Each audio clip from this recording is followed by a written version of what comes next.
Alright everyone, welcome back to my channel. If you're new here, my name is Destiny and I'm so excited to have you here today because we are going to talk about my newest project and my most precious current project that I've going on, which is my book, Forever Mine. I'm finally doing it. I don't know what's taking me so long to do it, but I'm here and I'm finally doing it. The Q&A on Forever Mine. Alright, so I'm just going to go ahead and dive into some general questions that I have gotten about the book, from how I published it to what's about, all of the in-betweens, the whys, the hows, and all that good stuff. So if you have any questions, definitely leave those in the comments below. If I can help you in any way, I definitely will. But I'm going to go ahead and jump right into my book and my story. Alright, so the first question I have is about the title. Did I find any significance to the title?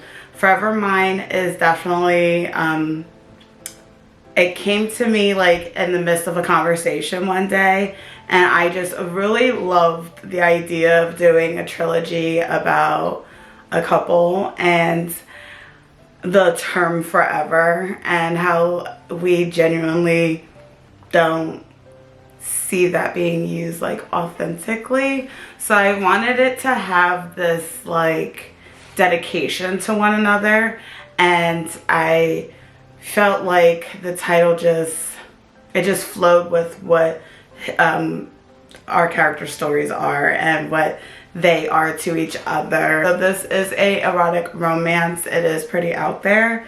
I wanted it to be a little more risky and like a little more raunchy, just because that's typically what I gravitate towards in the books that I read, and it made me just connect better while I was writing to talk about things that I felt confident about. And I always just like thrive in the sex conversations and just how relationships and sex are just so important in my opinion. So when it came time to write a love story, it was really easy for me to like, you know, dabble into the erotic romance. Plus, like, sex sells, I guess, but like I said, I really just wanted that connection that I can be intrigued by and be interested about, so that way I can engage my readers as well.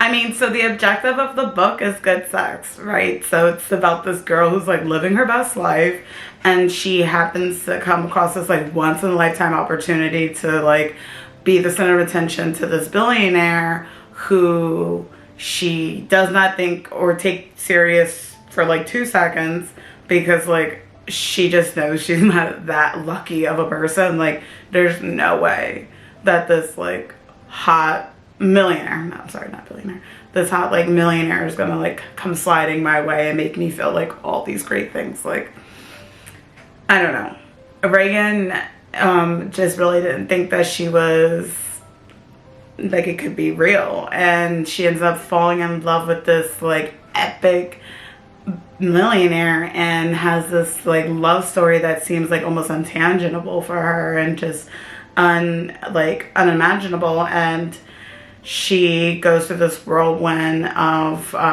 walls that she has, and you know, trying to break them down and trying to trust people. And you know, I feel like we all have those type of walls. So I think that that's what made the story so relatable, is so many women having, or so many people, not just so many people having trouble trusting a significant other emotionally. And ultimately she pays a price, and you know, her story and her like rock star energy obviously still has so much more that she has to say and do.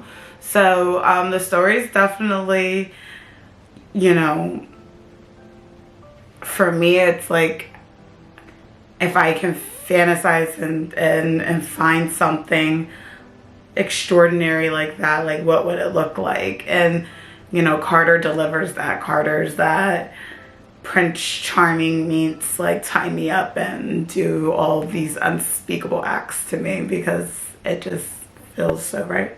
So they tell this story, and it's love and it's lust and it's steam, and it's all the things that, you know, you probably don't feel comfortable saying out loud or doing and telling your best friends that you did these things, but it's fun. And Reagan's definitely living that life, and I think that she's just a good, relatable escape for so many people. Why did I choose to write the story from both perspectives? This was a challenge for me, writing the story from both perspectives, only because, like, obviously I don't think like a man, and like I don't know why men do some of the shit that they do sometimes. So the reason why I ended up being from both perspectives was because I felt like Carter deserved a voice.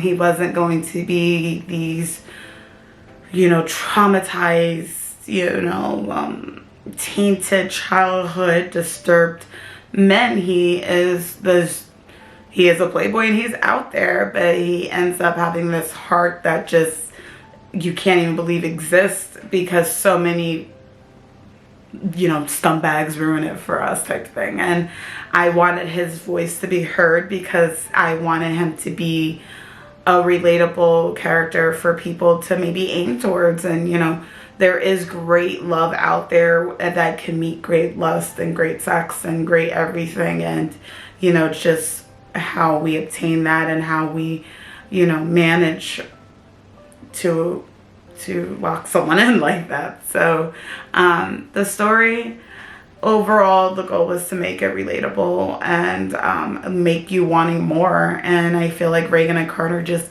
their energy and their desire for each other just makes you want more of Reagan and Carter. So that's really how the story kind of just told itself. These characters and who they are to each other, just kind of their personalities. I spent so much time developing their personalities that their words just kind of rolled out on paper naturally, and it was really beautiful to be able to put those words out there and get feedback from people and hear what people have to say about these characters. How important is the time period of my book? So my book is running very current to what's going on right now. I did use my book a little bit as an escape during the pandemic. So for me, writing this was it was an ability to get out there again and, you know, not be afraid of this virus that was running rampant.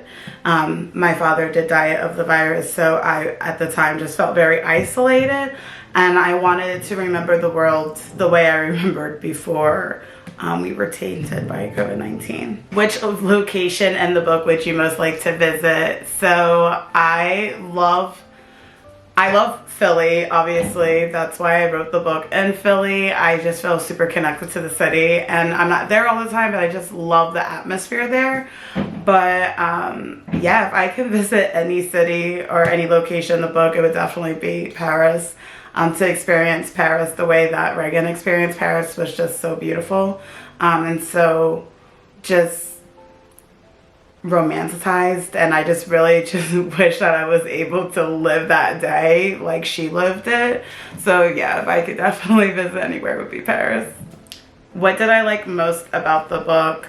I loved everything about the book, but the one thing that I really enjoyed was writing a female character with the edge and just like vibe that Reagan had. I was used to seeing very like timid women play these very submissive roles in these books, and I wanted somebody that I could relate to a little bit more, someone that had a little more fire to her, a little more, not saying that these timid women didn't, but just a little more of a wild drive to her. And I didn't want her to be, relatable. I wanted her to have that personality that if I could, I would type thing, or if I am, I'm living it like this as well type energy. So Reagan, I think just writing her and her storyline was enjoyable for so many reasons.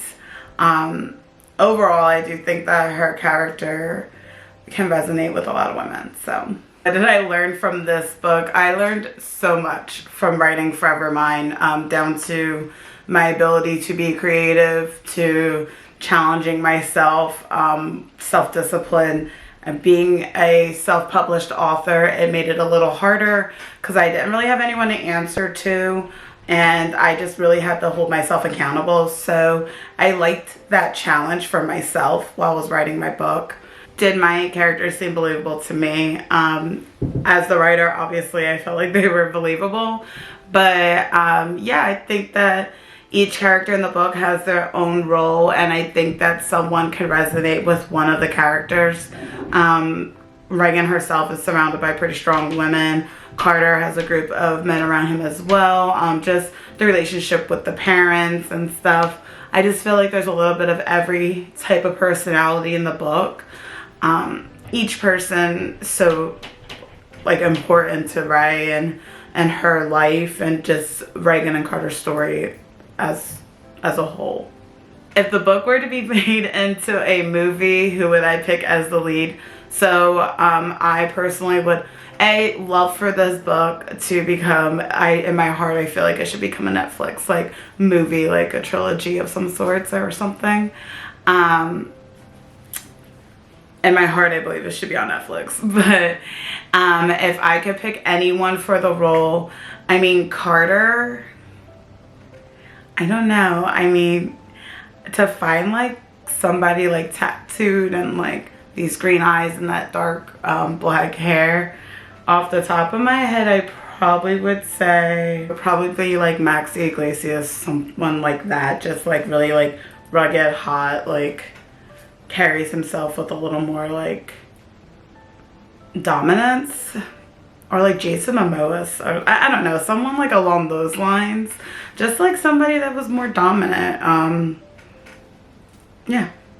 A Reagan for me would be like, I don't know, like a Josephine Langford, or like Joey King, or one of the like, I don't know, one of their vibe type girls.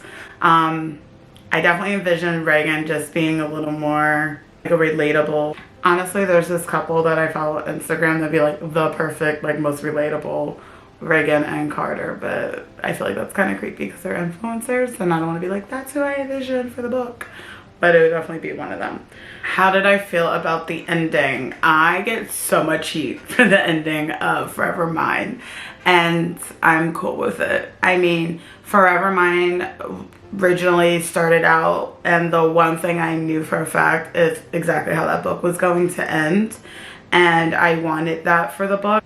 It wasn't to like make anyone buy the next book or anything like that. It was definitely a cliffhanger ending, mainly so that I can commit myself to writing Reagan and Carter's story the way I knew I wanted it to be told. And I felt like if I left it with like a blurred ending, or like a ending that could have been suitable for the reader to be like just satisfied with that one book, I wouldn't have continued their story. So there was definitely reasons why Forever Mine ended the way that it did. I know that a lot of people like, I mean, I get a lot of heat for it, but in the end, it was the way I wanted Reagan and Carter's story to be told, and it's the dynamics of the ending is crucial to the rest of their story and what they have going on in their lives, you know, for their storylines to come. So it was a bit of a sacrifice. It was a very bold move on my end, but I did in the end feel like it was worth every emotional, you know, feeling you were gonna get reading, because that's who Reagan and Carter are to us. They are these people that we have, you know, invested our emotions into, and we want so much for these characters, and I knew I wanted that to be their story, and I knew that they had more to do for each other and more to do for all of their readers. So that's the reason why I ended the way it did. I am sorry for those of you who hated it. I wish I could say that I take it personally, but it is part of the journey when you are just trying to tell your most epic love story. So I get this literally all the time. Are the characters inspired by myself and my significant other?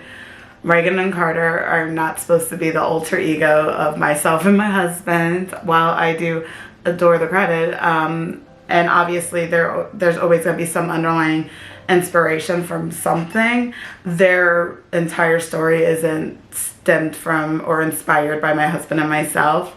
Reagan and Carter are definitely just these two people that I felt like had this really cool story to tell. But yeah, definitely not inspired by anyone in particular or anything like that. It's just two characters. It's definitely not inspired. But like I said, there's always a little bit of truth in some stories in the sense of describing certain scenes and stuff. But also, like, I wouldn't share that information anyway. Like, I don't need y'all trying to like stroll up on my husband. Like, can I get some Carter BDE? Like, I'm good now. What songs did I think about while writing the book? Some of those songs that I listened to, honestly, that helped me like get in the mood for it was like Chris Brown. I don't know, is that weird? Like Chris Brown and like just like empowering songs, like songs that made you like feel like you were in the mood to like want to cuddle up with your partner and stuff like that. So I had a vibes playlist on my phone, and like when I just felt disconnected, I would just throw that on and kind of picture what I wanted next for Reagan and Carter, and that's how I would continue to write their stories. All right, so the most questions that I get is the self-publishing portion of the book. So I did self-publish Forever Mine, and it was a really risky thing, but it was something that I was able to do with the support of my husband and my family. So when it came down to writing Forever Mine, I used my MacBook to develop the manuscript. I personally like MacBooks because it's just easy to maneuver. I see everything on there, so any phone calls from the school while my kids were in school and stuff like that, I was able to get. Aside from that, it made it really easy to transfer files from Mac to Amazon. I did self-publish on Amazon. The manuscript went in. The like adjustments for everything, I felt like I just did a lot of research. I would go in and tell you like all the things I did, but we'd be here for like hours. And ultimately it was just like a lot of research. It was figuring out the size that I wanted of my book. I went and looked at the books that I owned and kind of got an idea, like based off of like Google, like what the dimensions were of these books. And then I was able to format that. The skyline, I wanted the skyline anyway because the Philly was such a big part of the book. So this I designed myself on the app as well. I did get like professional pictures done, so I did just do that, an author bio and a short description of the book.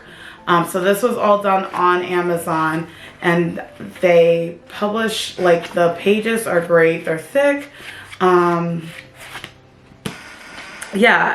only thing is that oddly enough, none of my books are numbered. The pages aren't numbered. For whatever reason, I wasn't able to like transfer the numbers from pages in the right number, like in the right order over to Amazon. It was very, very frustrating and very, very hard. I remember spending one entire day trying to edit just the cover for this book, and it literally took like just hours. And I think I remember throwing in the flag and then doing it the next day. How long it took me to write the book: I started Forever Mine the summer of 2021. I would say it took me about 6 to 7 months to write and about 3 months to edit and revise. I spent a lot of time revising the book. Once I finished a hard copy of it, I placed an author copy and then edited the author copy as well. Went right back into the manuscript and re-edited it based off of the author copy edits that I had wrote out. I mean, it really was a lot of work. This isn't one of those low content books that a lot of people do for Amazon, which I really admire, and I think that they're super cool and they work great for them. These published books, like especially an erotic novel, the promotions for it are a little different. I can't really do like all of the enrollments, like the promotions for Amazon, because it's an erotic genre, and the mature audience just kind of prohibits some of the promotions. If I could tell anyone that was new to self-publishing like any advice, it would be to be patient, be consistent with it, and just, you know, I wanted other people to edit my stuff for me, and it just, I felt like if they did, it wouldn't tell the story like from my words. It was challenging, but you know, I think it's doable if you really put the work in for it. I do think there's perks of having a publishing company, and I, you know, am so for it, but writing an erotic novel and being like a first time, I'm an amateur author, so being like this being my first novel, I made so many mistakes with it, but so many like lessons that I learned from it. So in the end, yes, I think it is worth self-publishing. Just know that it's not a walk in the park, and to really, like, again, just do your research on it. Depending on your type of book, you know, depends on what you're looking to do edit-wise. So yeah, what does the future have in store for Reagan and Carter? You guys are gonna have to wait until book 2 to figure that out. We'll see. What I do know is that the book 2 will get a lot of supporting character roles involved, and I'm excited to see just what this crew come up with and what they end up doing with their lives. I guess we're all gonna have to just be a little patient for book 2. Right, so that's everything I have for you guys. That is my book, Forever Mine. You can find it on Amazon Prime. Today, I will leave the link in the description box below. So if you're into erotic novels, if you love a great steamy romance, this is a must for you today. Forever Mine, Amazon Prime.